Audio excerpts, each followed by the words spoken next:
ఇలా ఇవాళ చింతపండు తోట ఒక రెసిపీ చూపిస్తా. చింతపండు తోట అంటే ఏదో తొక్కో చారో పప్పు చారో కాదు, ఇక ఇదైతే పోరగాళ్ళ కోసమే అని చెప్పాలి. చింతపండు లాలీపాపులు తిన్నారా మీరు ఎప్పుడన్నా? నా చిన్నప్పుడు అయితే ఇవి ఎప్పుడు తినలే, మరి అప్పుడు ఉన్నాయో లేవో కూడా నాకు తెలియదు. ఇప్పుడైతే పోరగాళ్ళ కోసం అని చింతపండు తోట ఏమేమో వస్తున్నాయి. ఇక చింతపండు చాక్లెట్లు లేకపోతే చింతపండు లాలీపాపులు అంటారట. అవి మా పోరగాళ్ళు ఊకే కొనుక్కొసుకొని తింటారు మా అమ్మోళ్ళ ఇంటికి పోయినప్పుడు.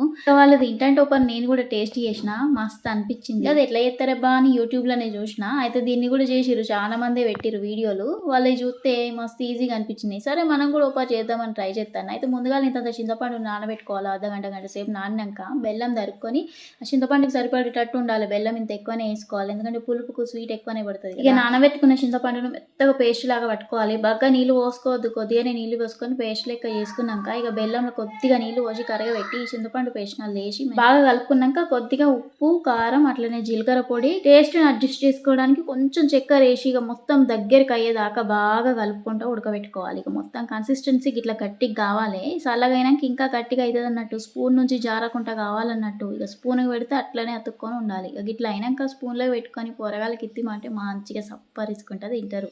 బయట కొన్నాయి ఎంత మంచిగా ఉంటాయో ఎంత నీట్గా చేస్తారో మనకు తెలియదు కదా.